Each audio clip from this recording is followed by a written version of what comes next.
Good morning, Lauren. Good morning, Sarah. Thank you for taking the time to walk through your new exhibition with us. I'm happy to. This show is entitled Talk Show, and unlike your last show, is an entirely new body of work, whereas the last show was a major retrospective. So this is really fun for me to see kind of what you've been doing right now in the studio and what you've been working on. Yeah, and it's a different level of anxiety for me because it's all new work. But I do like to change it up from show to show so that I have a different set of interests that I'm chasing down. And talk show refers to the fact that this show is based mostly on conversations that I plucked out of my usual go-to source, which is the King James Bible. But this time I focused on actual spoken words for the most part. Yeah. There's always a couple of exceptions. Yeah, and we'll see as we walk through the exhibition, the sort of thread that ties a lot of these works together is the use of the actual letter forms text as like a formal sculptural element within the work. Right, so that they do a lot of the visual kind of labor of the piece. Yeah. So I wanted to see what would happen if the texts and the structures, or the text became structures, and if I kind of reduced the figurative elements, what kind of visual story do they tell? Yeah. Yeah. Well, let's take a look, shall we? Can we maybe start with the piece directly behind you here? Okay. Which, you know, it still has a lot of the hallmarks of a Lauren Grossman piece in my mind. The sort of scaffolding, that structure that is kind of holding it together. I love your phrase that you use. What is it? Like the hardware store aesthetic. Yep. Hence the little rubber feet that are on things. That sort of stuff is just pure pleasure in the studio for me. So there's a play between what I'm putting together and how I put it together, and they kind of have equal weight. So in some ways, the texts that I build are in, not competition, but they're in a relationship with what happens to them afterward. So this piece is called Two Nations, and it is when Rebecca is pregnant with Jacob and Esau, and she's having a real troublesome pregnancy. So what she does, she says here, she's just complaining. It's a complaint like, oh my God, why is this so bad? And I'm paraphrasing liberally, by the way. And up here is God's response, declaring to her that she's giving birth to two nations and that the younger will dominate the elder, etc. So the story doesn't matter so much, but what I like is the relationship between God's pronouncement and this kind of complaint. And there's also a pass-through here that is kind of a light figurative reference to the fact that this is about birth. So there's a sort of a vague reference to right. A birth There's a canal vague reference to something passing through something else. So I tried to pull those way back to see what I was left with, and the result of that is basically up to the viewer to find out if that's interesting for them. I also really like to play with things that are materials that are heavy, like ceramics, and to remove it from its obligation to gravity. So it gets a lot of lift in these structures. Beautiful. Yeah. So if you knew the story, great. If you don't know the story, I think that you can kind of look at it for its formal properties and hopefully get some pleasure out of it. You know, during the opening, I heard a lot of people just looking at the titles of the works and not necessarily knowing the biblical reference per se, but still deriving a lot of interest and meaning from the titles. I mean, Two Nations can imply so many different things. Especially these days. Exactly. Precisely. So believe it or not, my work actually is glancingly political, but it's all influenced. What I work with in studio is influenced by the world I live in. Although I found that during the intensive pre-show phases of this show, I was incapable of listening to the radio because it just paralyzed me. I would just sit there and go, oh my God, I can't work with this. So I listened to a lot of music for this one and would occasionally check in with the world, which is a pretty happy studio situation. It's like, it's like, oh no, I have to work. click. So that's nice. it works for me. Turn off the world for a little bit. And you know, a lot of this work does kind of break away from the figurative, but not all of it. True. Yeah. In some instances, like the piece just here, you know, the letter forms become the figure. They do. They become the figure, and they also support the figure. So what I left in Made, which is Hagar, it's a story of Hagar as the text, but it's an angel's conversation with Hagar. And so I left just sort of a fragmentary, very quickly modeled chunk of hip to show that it's about the birth and it's about the sort of pass-through of the generations. So she ends up being the mother of Ishmael, who goes out and founds another whole chunk of the population of that point. And do you mind talking just a little bit about process here? Because these are process intensive pieces. Yes. Like the labor of making the work, I think, is so much part of the work. And like, yes, these are letter forms, but these are not random letter forms. No. They are the exact letters of the text that you're referencing. Yeah.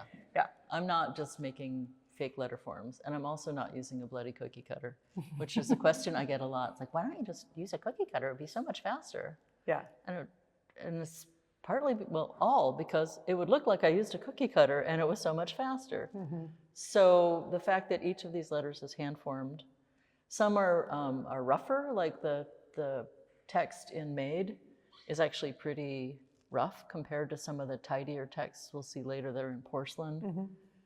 The speed and the roughness is part of the content of the piece. Like if it's more gestural, then I want the clay to be more clay-like.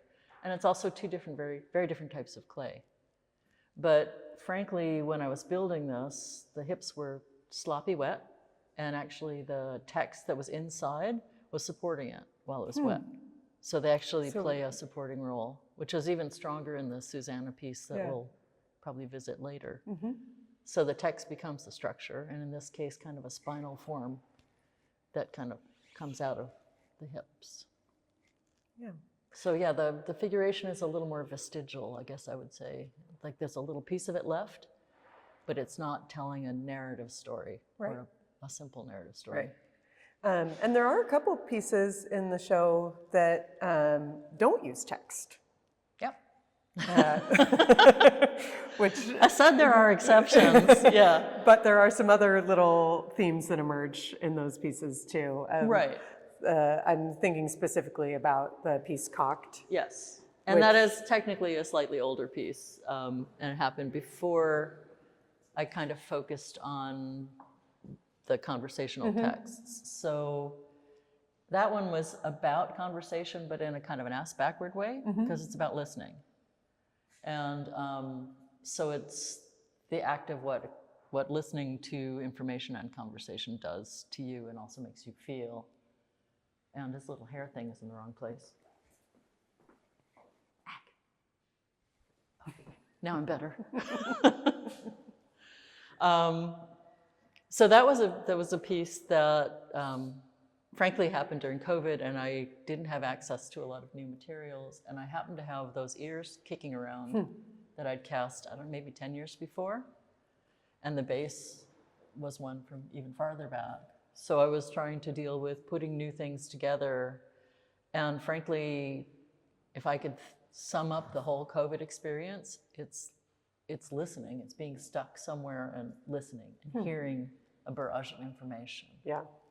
So yes, it's not particularly biblical, but it is part of the same experience. Yeah. The sort of other side. And these ear elements show up in a couple different pieces as well. The piece behind us here.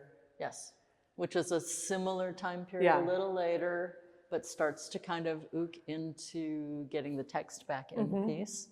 And the text is very vestigial in this one. You'd be hard-pressed to read anything, except that the sorts of cutouts that are in the clay are the interstitial spaces and the holes in the letters. So if you looked at it and thought about it like, how are these things generated, you'd probably come to text. Or I could just be deluding myself, I don't know. They do have the sense of being language, although not necessarily recognizable letter forms or... And it's definitely not important to me in the way I work with the text that you should be able to read it. Yeah. Like, just don't bother. Yeah. Especially since like the early text, the text from which all of this is derived and comes to us in a digestible form, was like a giant run-on sentence. Like all of the punctuation and the pausing, and in King James, there are italicized words that they put in just to make it more comprehensible. And I tend to leave those out because I think they're kind of bonuses. I don't know why. Just a habit from building. So this is a conversation between Job and his wife. And the book of Job, Job's wife never gets a name. She loses just as much as Job does. All her children are killed. You know, it's that conversation between God and Satan, and he wants to see how far he can push Job while he'll still retain his integrity. But, you know, the wife loses just as much. Her children are dying, her cattle are dying. The only thing that she doesn't get is boils and some of the physical stuff. But he is really, Job just chooses his wife out once. Like, you are as one of the foolish women. And then he goes on and on for a huge monologue for like, woe is me, the day I was born was cursed. And Job like goes on and on and on. The wife gets one shot and he dismisses her. So some of those things, they stick out to me. Yeah, I was going to say, so how, I mean, just knowing a little bit about you and your politics and kind of where you stand in the world, I mean, how do you approach these stories from like a feminist perspective? And does that make its way through in your work? Yes, it does, especially in the things I choose to work with. I choose to work with the things that actually I have some emotional resonance with. And the two like baby forms in this are a couple of really horrible plastic baby dolls that I had around the studio for eons, and I cast them into iron. But as you get older, like they're an old married couple. They've got dozens of, they've got grandkids. And so as you age, you sort of become baby-like again, a little bit neutered. So that bit of it is in there. You can edit that part out if it sounds really strange. But but the things that stand out to me are personal. Right. Yeah. And I do think that women get incredibly short shrift in the Bible, even though people have tried to rework that to make some of these women more heroic. I mean, Hagar, for example, they call her a maid. She was a slave. And she had to bear the old guy's children because, Sarah couldn't have children, so she gave Abraham her maid who had no choice. So there's a lot of political complexity in these heroic women of the Bible. Yeah. And Sarah, for example, was a complete bitch. So, the noble, wife of the patriarch, she was nasty to her slave. Yeah. Wow. So there's a lot of interesting stories that if you look at it from the work is about the religious texts. It's not religious work. So there's a really clear distinction there, at least for me. Yeah. Because I'm not going at this stuff as a believer, but I'm going at this stuff because it's my cultural heritage. And if someone wants to know why I don't work entirely in Greek myths anymore, for example, I'm not Greek. Right. And those are set in time. Those are moribund myths. They do have allegorical uses for contemporary work, but the last, couple decades, I decided it was my job to go at the stuff that I'm supposed to be. Right. Right. And frankly, that still is it's getting more complicated by the day. Part of our society in a really meaningful way in terms of how it directs politics and policy and culture and And it's getting bigger and more fraught every day. Yeah. Especially there's certain persons out there thinking that the biblical prescriptions for female behavior ought to come back. Right. Not so much. Please no. Yeah. And directly that leads to inheritance here. Yeah. And basically that's the text from that is after Eve has Adam eat the apple and she gets blamed for the fall. That text is what God says her role is, that she'll have to bring forth children in pain and submit to her husband completely. Anyway, so the bottom of that piece is an iron casting, and then I built clay into it and fired the new clay and the iron together, which brought up all this nice carbon and the oxide shells.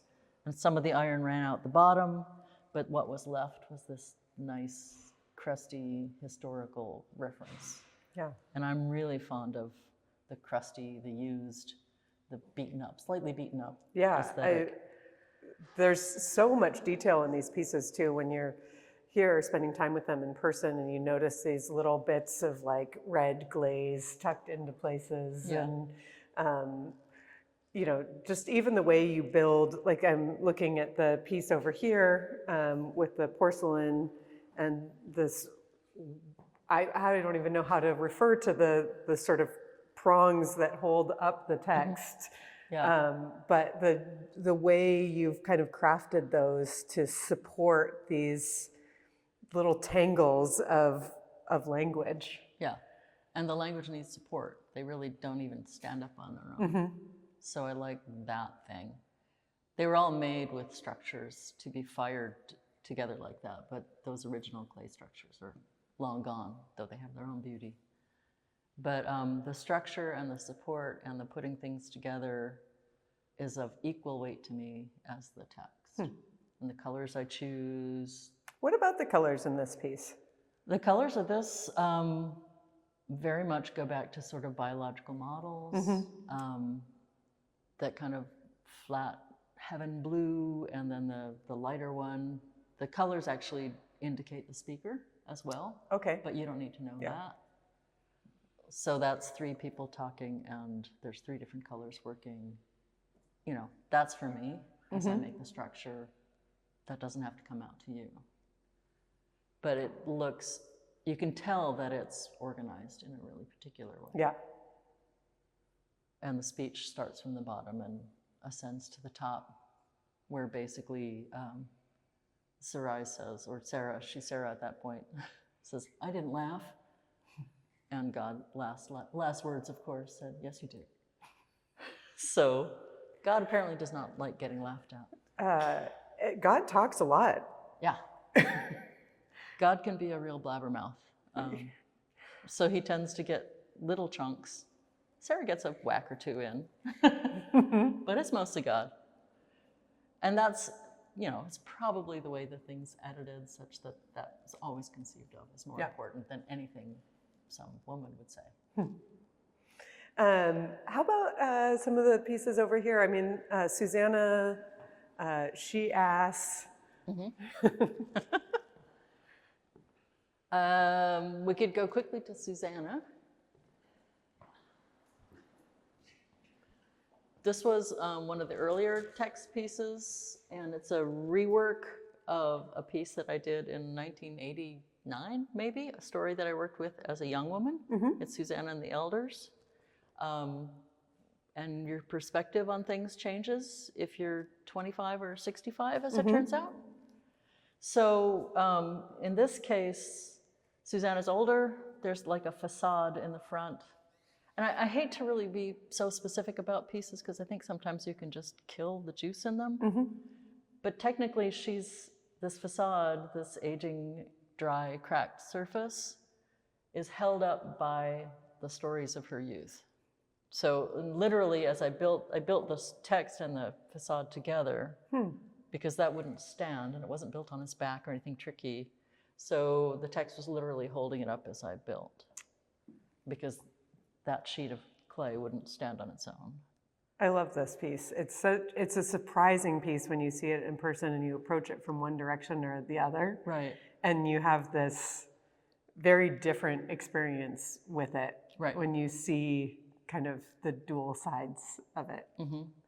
And it just feels, yeah, it feels like that story had a clear rework waiting for it from me at this age. Yeah. And the way I work now as opposed to the way I worked when it was all big painted figurative ceramics. So that's really interesting to me. I actually sort of thought about, rebuilding my whole first show, but it didn't ring. Yeah. Yeah. Select pieces. Yeah, every now and then. Yeah. Like Io over here is a rebuild of a piece from '87. And it's based on those, I think Correggio's probably the most famous painting that has Zeus or Jupiter come and seduce or rape or however you want to say it, Io, in the form of a cloud. And so you can see the way the paintings are done, there's these little details in this big, massive Baroque cloud. Like there's a little bit of a face or a little bit of a hand. And in this case, there are these little gestures of ears. And it seemed to me that both figures were equally cloud-like. Yeah. So I let them both go cloud. Yeah, this piece is so worthy of a close look. Those little tiny ears, and the way it makes you see the whole thing differently. Yeah. The minute you spot those little ears, then they it's become clear that it's head cloud as opposed to just two pieces of stuff. Smoke or whatever. Yeah. And on the formal side, to me, porcelain does this in a way no other material would. Yeah. So, yeah, and this piece, when the sunlight hits it in the afternoon, it's transformative. It has its own little storm. Yeah. So beautiful, just glowing. And the cheesy found base is, a kind of reference back to that historical painting. It was especially popular in neoclassical times, and it got just cheesier and cheesier. So sometimes my choosing of stories has to do with art history, and finding things, really peculiar things are the best. Finding things in art history that I go, what's with that? Like, what's with a snake hanging off of Paul's hand, And I don't, I'm not a biblical scholar. I don't know all these stories, and I don't know all the Apocrypha, but I'll chase down the thing that's interesting and see if it's any use to me. Yeah. And sometimes it's too interesting on its own, and there's nothing I can do to make it better. And there's times that it seems like there's a way in for me. Yeah, there's a lot of great stories. Like I still don't know what to do with Lot and his daughters. I've been dying to make Lot and his daughters. I can't figure out how to make something out of such a weird story. But someday, who knows? Someday we'll look forward to it. This piece behind us here. Yeah. Murmur. Shall one of us get on it? Better you than me. Okay, I'll do it. So it's an interactive piece. Yeah.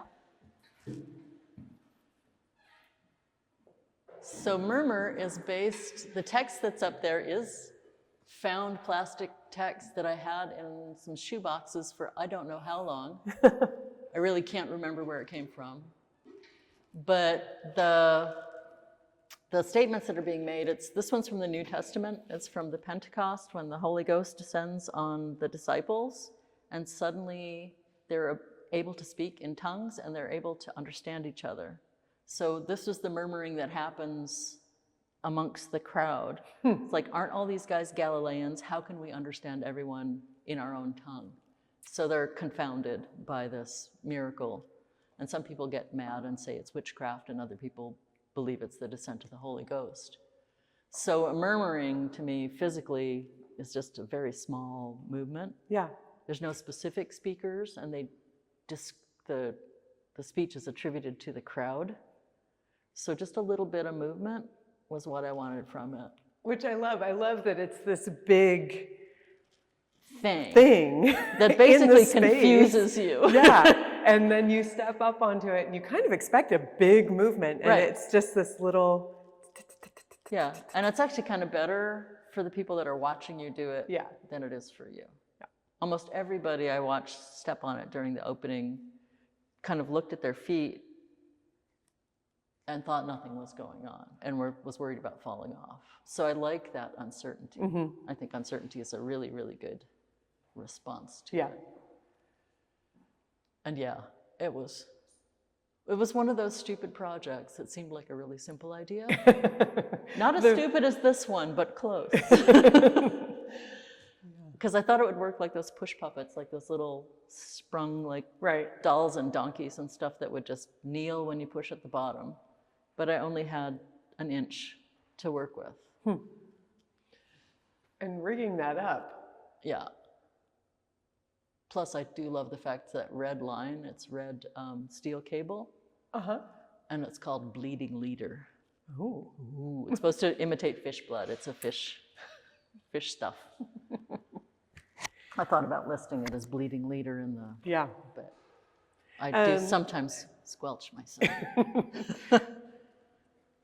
Well, we'll go from one ridiculous project to the next. Yeah, why not? Sure. So this piece is Genesis Object, and it's all of the spoken text within the story of creation. So the little tiny one on the far side is Let There Be Light, and it gets more complicated from there. I mean, the amount of text in these little, beautiful little porcelain. I thought when I did Let There Be Light, no problem, this will go okay, this will be fast. But I'm slower than God. It took me way more than 6 days. And actually the thing that sort of caught my attention to this conversation, even though it's not a conversation, it is made very clear that it's spoken. God said. But who's he talking to? Yeah. I mean, there's nobody there. It's him. So God said, let there be light. To whom was God speaking? So by the time you get to speech number 7, there's creatures there's fish in the sea and birds in the air. And so the light blue one is the first time he actually has someone to address, and it's be fruitful and multiply. Plus some other verbiage. So by the end, he's giving man dominion over all the fish and all the people, all the things that he's just created. And I think that's probably where he went wrong, because he did regret it several times, again in the same book. I mean, God is a complicated creature. He makes a lot of mistakes. He makes declarations that he'll go back on shortly. And the Bible stays interesting to me because it's so rich and so contradictory that you can go to the next paragraph and everything that was said in the paragraph before is denied. So it relies quite heavily on interpretation, which leaves room for good and bad interpretations, in my humble opinion. So, yeah, but the commitment to building that text, I hope, shows through. If you look at that thing and you've ever used a piece of porcelain or a clay, you know that there's a few days build in each of these. Yeah.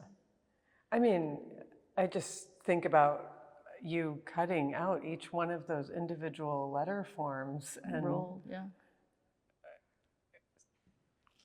finding a way to connect them all, and they have to so go that together they can fire at a certain level of dryness, with or without just plastic. Insane. I also love that this one has such a different sort of look to it, that sort of landscape bottom, and then these bits of text rising above, almost like clouds or volcanoes, or pimples, or something that produces something else. Yeah. So I knew that was what I wanted. By the time I did the casting, wanted to make sure I got the casting before I started the building. And then I realized that the casting size was going to bring the scale of the text down to this this is possibly the most anal retentive thing I've ever made. Because the size of the base dictated the tightness of the texts above. And by the end, there's luster on the 3 where he's actually speaking to somebody, because it also has a kind of it's expired luster is what it is. It's actually 50-year-old luster from my dad, but it has a little bit of a sparkle of godness to it. So it has a little mother of pearl that doesn't really work all that well. and also some studio sweepings and some things I threw in just to kind of dirty things up a little bit. Amazing. So. Anything else you want to call out? You probably want to talk about She Asked. I would love to talk about She Asked. I love this piece. Yeah, I love this piece too. And this is another one of those picking a story for its visual potential. Mm-hmm. It's in the middle of Numbers. It's in the middle of a very, frankly, boring section of the Bible. But the imagery of the ass and the angel, I really have always loved. So basically, it's the story of Balaam, who's a low-level prophet, doesn't really amount to much, but God told him not to do something. He's making peace and telling, predicting things to various people who are at war. But essentially, he's going to talk to the enemy side, and the donkey that he's riding runs him into the wall and then kind of tries to avert him because the donkey, she, who's clearly gendered as she, sees the angel standing in the way, and she's trying to keep him out of trouble. And so he beats her 3 times because she's misbehaving because he doesn't see the angel. And so basically God opens the mouth of the donkey and she's like, why have you hit me all this time? What are you doing? And so I like the passage of the text just running through the mouth of the donkey because the words are the donkey's, but they come from somewhere else. So it's kind of a pass-through. And that's how the structure ends up being like that. And the last thing, this is Balaam threatening, he said, if I had a knife, I'd kill you. So he's being really nasty. And then eventually the last thing he says is nay at the end, which I like, when he figures out that he's in the wrong. And that hangs below. It's so good, Lauren. Yeah. It's it's such a kind of unexpected, confounding piece. Right. And if you didn't know the story, it wouldn't matter. Yeah. It's like, what is this donkey thing? It's a donkey structure. So I'm happy if it stays as a donkey thing. So yeah, you don't necessarily need me to over-explain everything to make it work, I hope. No, I think they completely stand on their own, and I love that people can come to them and they can walk through the exhibition with the cheat sheet, with the text, and kind of dig into that aspect if they want, or not, and just enjoy these pieces for what they are as sculptures, and they do stand alone. And I tried to leave it such that the texts I give you are just the texts. Mm-hmm. It still leaves you lots of room to figure out why I'm using Right, that. exactly, yeah. And I think people need room. They do. Yeah. They do. Congratulations. This is an incredible show, and we're thrilled to have it in the gallery. Excellent. Yay. Come see it. Definitely come see it. It'll be up through the end of the month. I believe the end date is the 31st. 29th. I'm lying. Thank you for knowing that. I think the 31st is a Monday, I kids. think you're right. But come see it in person if you can. If you can't, check out the work online. And Thank you. You're welcome. Thank you. Of course.